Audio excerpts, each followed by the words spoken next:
Somebody called his mama. He about to get knocked out, y'all. Y'all better watch out. Y'all better hurry up. Ooh, ah. Hello, guys. Welcome back to Boxing with TT. I want to say thank you to my new subscribers and my old subscribers. Make sure you make some more people subscribe as well, okay? Now, I said that I was going to do a video about Mr. James Figg, and I'm going to give you a video of Mr. James Figg. The only thing is there's not a lot of things to really discuss on him, but what I did find is what I will report on him, okay? Now, James Figg was born February 1684 in Thane, United Kingdom in England, okay? He was the youngest of 7 children, and he grew up in a poor neighborhood, okay? He was 6 foot tall and he weighed 185 pounds, and he began doing tricks or jogging. He was spotted out by a guy named Mr. Earl of Burlington.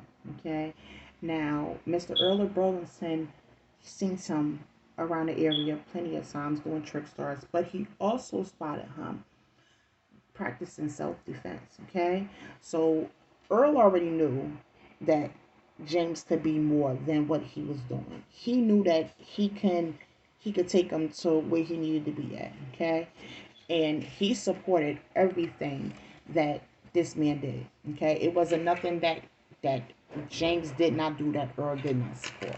Okay, and he also understood that he was just a natural born prize fighter. Okay, see, Figgs wasn't just your regular boxer. Okay, Figgs sold out by seats. Okay, he sold out by seats while the other opponents sold out by bets. It's a big difference. Okay? So while y'all getting y'all little money off these little bets, he was getting to the money. Whatever it was, he was getting to it because he was selling out by the seats. Okay? So if he filled up that whole row or that whole room, then that was just that. You got you got your little pennies on a dime, and you got beat the hell up by James Figg. And James Figg wasn't your ordinary bare knuckle boxer. James Figg used heavy weapons. Okay, he used them real long swords and cut your ass up, right? And not only did he use swords, but he used clubs too. Yes, he did.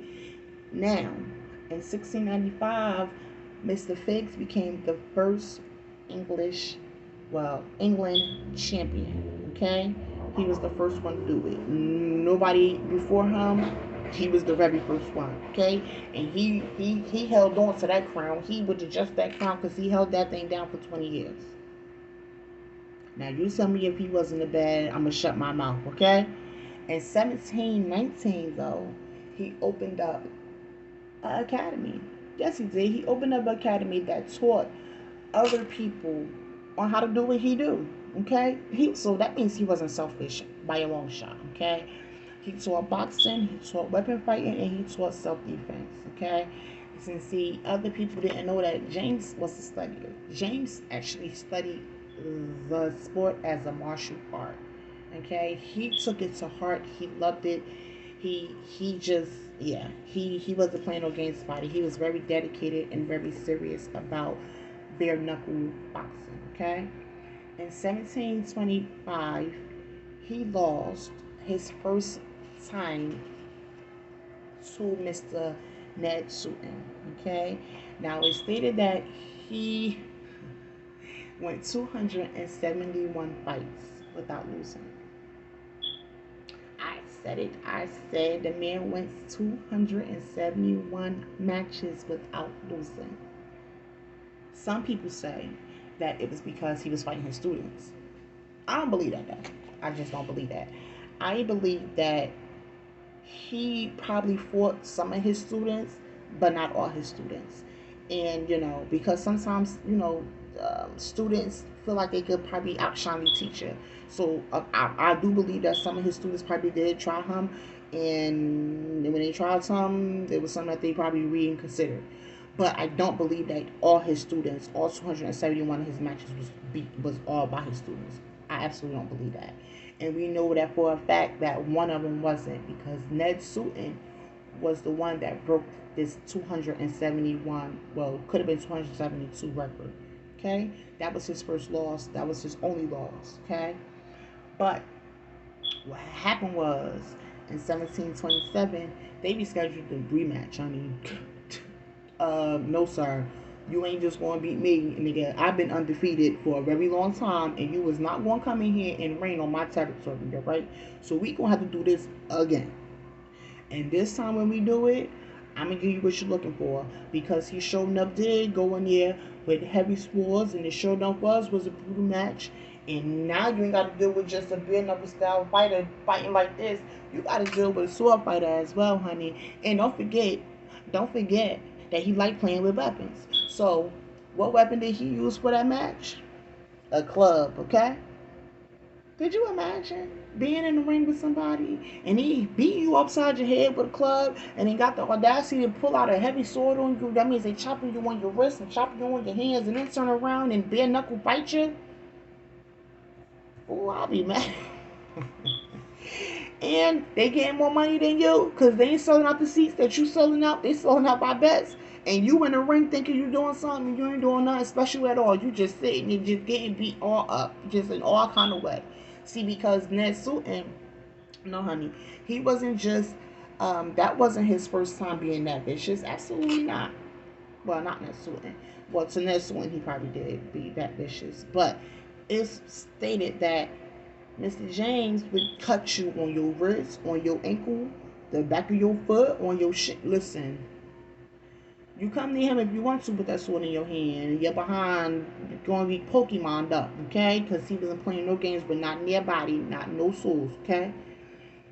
What happened during the match was that he did get a lick off. I ain't gonna hold you, okay? He did. I told y'all in my first video that the way that they would fight would be in a square, okay? And the ring was the people, us. We're the ring, okay?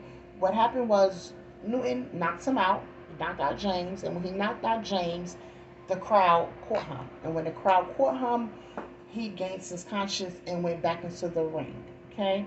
When he went back into the ring, this was when he decided, I'm going to break your knee. Because he sure enough did hit that man with a club right in his dang on kneecap. Yes, he did. Yes, he did. And bop! I bet you won't get that rematch again, sir. And sure enough, that was the end of that. That was the end of that, honey. It wasn't no more boxing for him, and it wasn't no more boxing for him too. It was over, okay? Now, I don't know if Mr. James suffered injuries, and that's the reason why he retired, or just because he was getting older, but he also still had his academy that he was running, and he was also promoting and coaching and teaching his students as well. So even if he did give up the game, he still was a part of the game, because like I said, he was promoting. See, he wasn't just promoting men, okay? He wasn't just coaching men. He wasn't just teaching men. He did this for females as well. Yes, it was illegal. So, everything was illegal back in the 1700s and the 1600s. Hell, things were still illegal in 1800s. I mean, let's just be honest. It's 2021, and it's a lot of things that's still illegal, okay? And people still do it. So, that was not the issue with him. So, I feel as, and then once again, he did have 7 children. So, I feel as though he probably just decided to make it, a better judgment, probably health-wise and mental-wise, because like I stated once again, when you are boxing, any type of boxing, it doesn't just weigh on the physical aspect, it weighs on your mental as well. You understand what I'm saying? Like, if you really, really injure a person, you can really feel bad about it, and it could bother you. You just never know what can happen when you're in the ring or in a box against people, and you need to provide for your family, so you're ready to knock this person's head off to provide for your family. And we're not talking about now, we're talking about 1727, and I'm pretty sure $50 back then, it's not a lot to us now, but $50 back then was maybe $1,000 back then. That probably was money. That was probably their rent money right there. You never know what the case may have been, or fabric for the clothes for the wife to sew up, and the 7 children. That's a lot of kids. Now, James was getting busy. Not when he wasn't fighting, beating people, knocking people's heads off, and cracking kneecaps and asses and elbows. But anyway, so James Figg also left behind 3 prodigies. Okay, now his prodigies were Jack Bruton, George Taylor, and Bob. I'm gonna say Whitaker. It says Whitaker, but I'm gonna say Whitaker. Okay, it just sounds a little bit more better than Whitaker. So I'm gonna say Whitaker. Okay, Bob Whitaker. He was also known as 5 hardest men of the publicist era, and he was the founder of modern sport of boxing. So basically, they label him as the father of boxing, but it's a debate. It's a debate, and we'll get to that in the next video on who is the debate is against. Okay. And it stated that he spared no man, fat, stubby, tall, ruthless, nice. Whoever wanted that smoke, Mr. James would give it to you. So be careful what you ask for, you just might get it. Unfortunately, Mr. James Figg passed away December 7th, 1734. There's nothing stated on how he passed away. They don't know if it was. It's just unknown. Okay, so it could have been a health issue. It could have been an old age. No one knows. Okay, but we do know that he passed away in 1734, and he left behind 7 kids and a wife. And he did get his accolades, though. Yes, he did get his accolades. The first time that he was mentioned was in 1922, and he was introduced in the International Hall of Fame. Okay, and that was in 1922. And then in 1954, he was introduced into the Hall of Fame of Brain Magazine. In 2010, he became Hall of Fame of the bare knuckle boxing. Okay, and then in 2011, they gave this man a plaque. Yes, but his plaque would be of James Figg's pub. Mm-hmm. That man got a pub out here, honey. Okay, I don't know if it's still open. I didn't do that much digging, and I will let you guys know if I do decide to go back and see if the pub is still open. But yeah, he has a pub named after him in his hometown. Okay, so like I said, I didn't think about doing that part, but I will double check for you guys, plus for me, if that pub is still open. And yeah, that's the short, bitter, fun side life of Mr. James Figg, your very first bare knuckle boxer.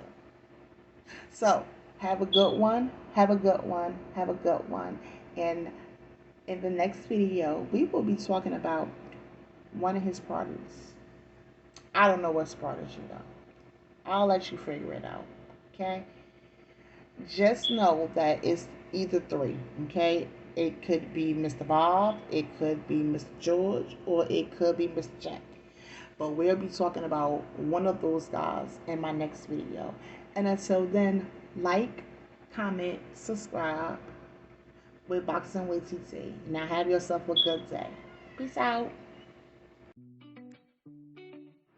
Somebody called his mama. He about to get knocked out, y'all. Y'all better watch out. Y'all better hurry up. Ooh.